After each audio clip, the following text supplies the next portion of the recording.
hindi pwede na dalhin namin tong bata mga tol, no, sa paghahanap namin kay Julius dahil maaari pa siyang mapahamak kung sakaling makakita kami ng maraming kalaban.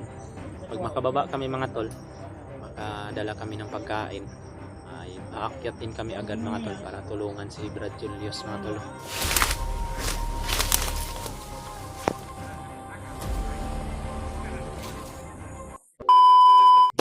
So yun mga tol, no, isang mapagpalang araw na naman sa inyong lahat dyan mga tol, no. Sa ngayon mga tol ay patuloy pa rin kami sa paglalakbay mga tol, no, pababa ng bundok. At sa ngayon mga tol, hindi nakalayuan mga tol. Malapit na po kami sa bayan, pero sana po mga tol walang masyadong mga kalaban na madaanan namin mga tol, no, sapagkat para mas madali kaming makababa talaga o makarating doon sa bayan. Sa ngayon mga tol, galing po kami doon sa itaas. Dito po kami dumaan sa medyo nasa lugot mga tol ba. At itong area na ito mga tol ay dati ko po itong dinadaanan nung ako'y isang commander pa.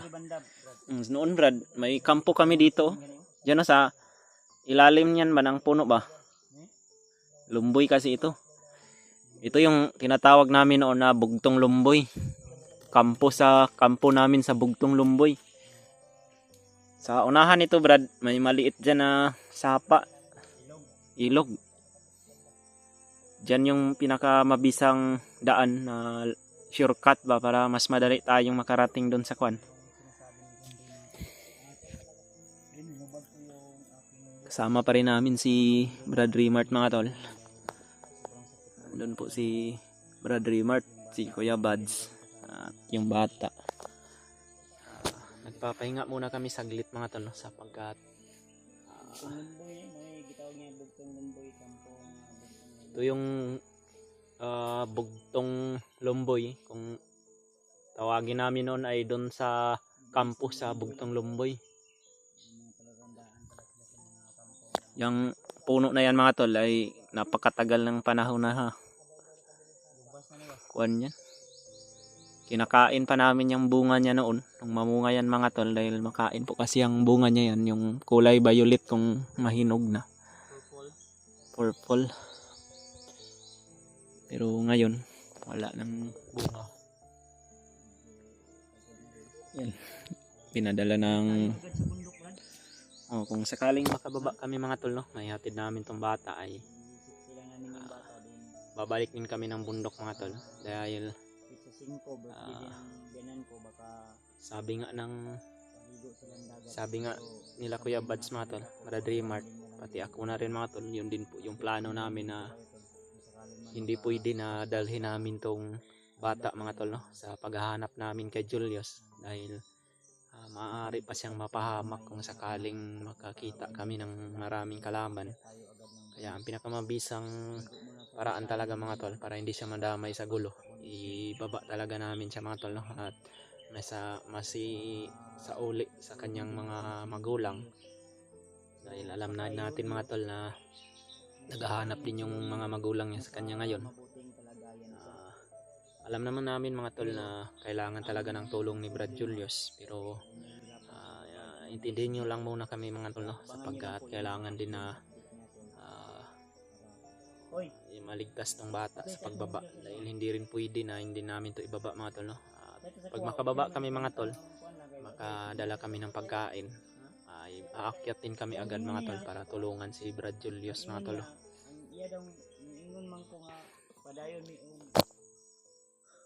Safety sa bata, pero ikaw kumahimo panikamuti nga makita nimo si Julius, i-direct lang to niya tong nagtabang ka Julius ba sa bandido. Nakatakoy nakapagbayta di mo kasi mo anak bahalag kuan baba lang po gadayon, Makita lang natin kaagad din si Julius, di nakababa din tayo agad ba. Pero kung pizza to 5, ambot sa pizza ron 3 ang duta 4. Pizza 4 na. Ay, pizza 3? 3. Pizza 3 pa dayo. July 3. July 3 ngayon tol. Koy, July 3 karon koy. Makababa ta di kinan mga 5, 4 o sa may dagan ani ron. Ma-upload na to ning video mga tol. Kasi parang 5 yung birthday ng ano ko, ng mama ko. So baka late na namin to ma-upload. At update lang kayo namin agad kung sakaling naman hindi na kami baba. Ay update namin kayo agad kung sakaling may time pa kami makapag-live. Si Brad Julio pala mga tol, no? Ay Relax namin isang araw. hindi namin si kasama ngayon mga tol dahil ang banding muna kami sa beer. plano niya mga tol, nakontak kasi namin siya na sinabihan din namin siya na ipagpatuloy niya na lang yung paghahanap sa bandido na tumulong kay Julius, dahil yung plano lang din kasi namin mga tol ay pagkatapos mababa tong bata, akyat din kami agad mga tol para tulungan si Julius, at si Brad Julio na rin ay hahanapin din namin. Kaya sana po mga tol, tulungan po natin ipagdasal si Brad Julius din mga tol, no? Pati si Brad Julio na patuloy pa rin siya doon sa bundok. Sana po walang mangyaring masama sa kanya. Sana po makita niya si Julius mga tol, no? Makita ni Julio, para kung sakaling aakyat kami ay alam na namin kung saan kami patungo mga tol. Kaya kinakailangan din talaga namin ng bumaba talaga mga tol para sa makakuha din kami ng pagkain mga tol, no? Sapagkat wala na rin, paubos na rin yung pagkain ko, pati kila Kuya Bads ay konti na lang. Kaya kung makababa kami ay babalik talaga kami agad mga tol para tulungan po si Brad Julius mga tol. Okay. Yung kuha ni Kuya Bads mga tol ay hinubad niya po yung boats niya, yung bag, yung tubig huwag mong iwan. Doon po kami galing sa unahan mga tol, no? Dito kami dumaan.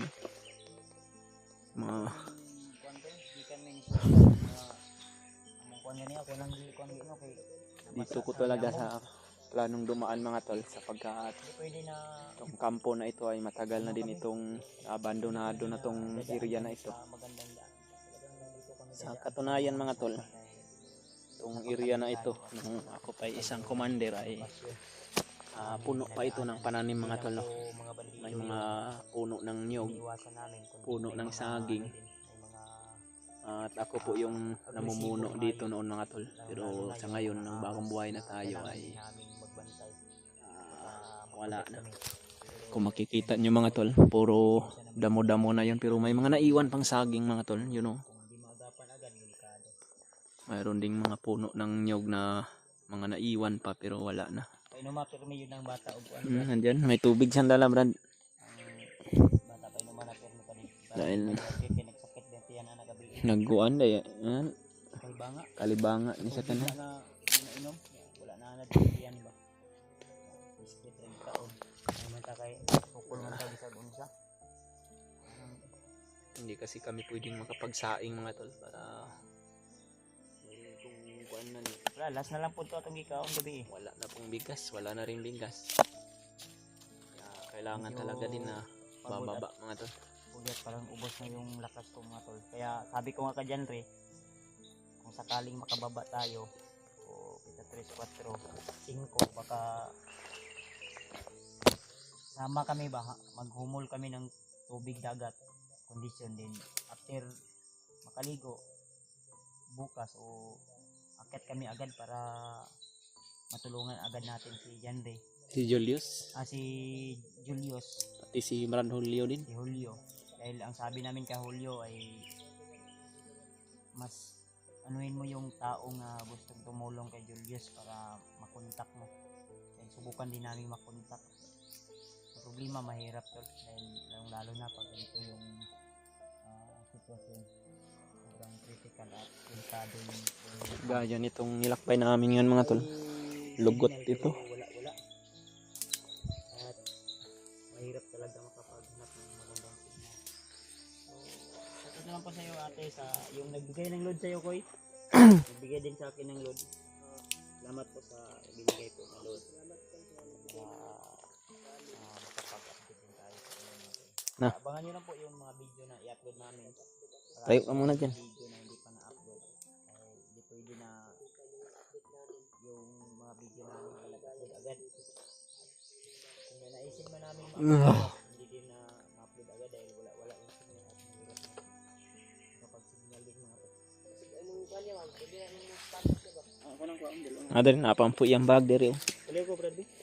Okay na siguro na eh. Ngayon ko tayo binakta siya kung di hubo ko.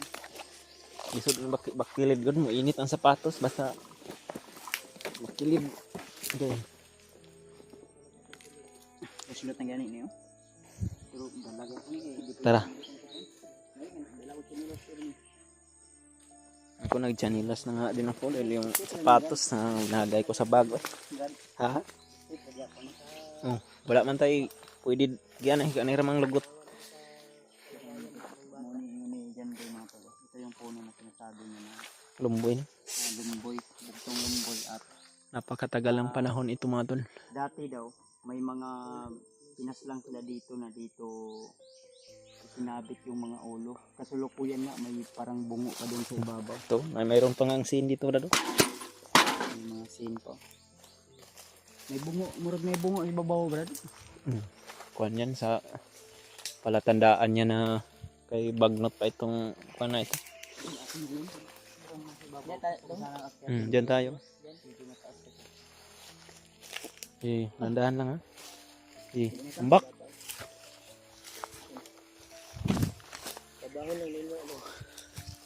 Yan, malalaki na din pala yung mga niyog na natanim namin noon. Masagi. Ito yung kampo. Ako yung namumuno dito noon, yung commander pa ko ba, pero kayo wala na. Naada sa kwan. Ang atbangan ng buntod. May mangga dia, may bangga dyan. May bugtong mangga rin dyan na may kampo din. Apo na ilubi di sa buntod. May coconut tree dyan. Turang, mga sapa-sapa yun. turang mangga oh. Kato. Ang sapa na sila sa unahan. Ano yung asa? Britagi? Magagamay ra na nga sapa dia. Ano ito siya? Basig may mga kondo? Minsan, basilyo. Ano na yun? Ano na yung kampo din sa unarat? Kampo Ano na. nga lansang niya ba? Nasira na yung kwan.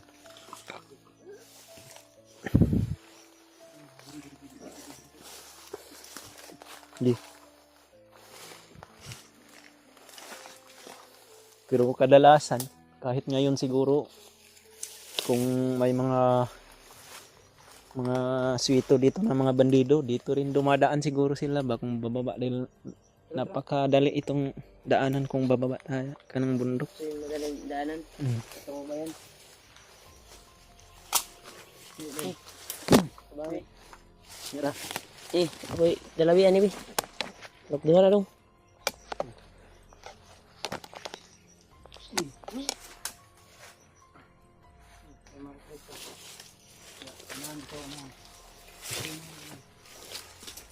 Indun.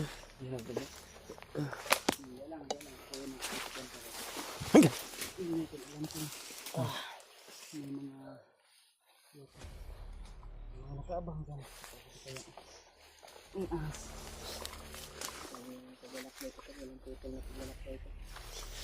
Ups! Tara. Ano, lalom ng bangag daw. Pressure na dia.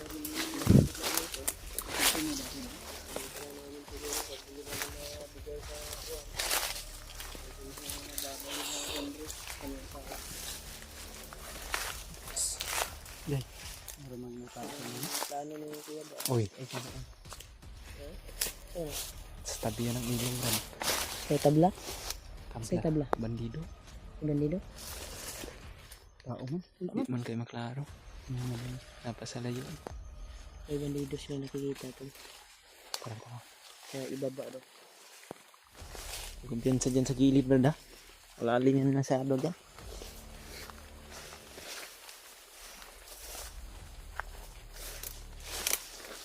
Ano patay na? Uy. Patay ta dire ron.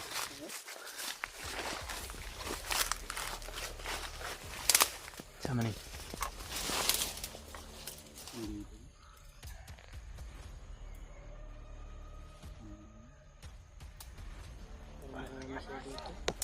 Hinarangan nila itong daanan ito, ah.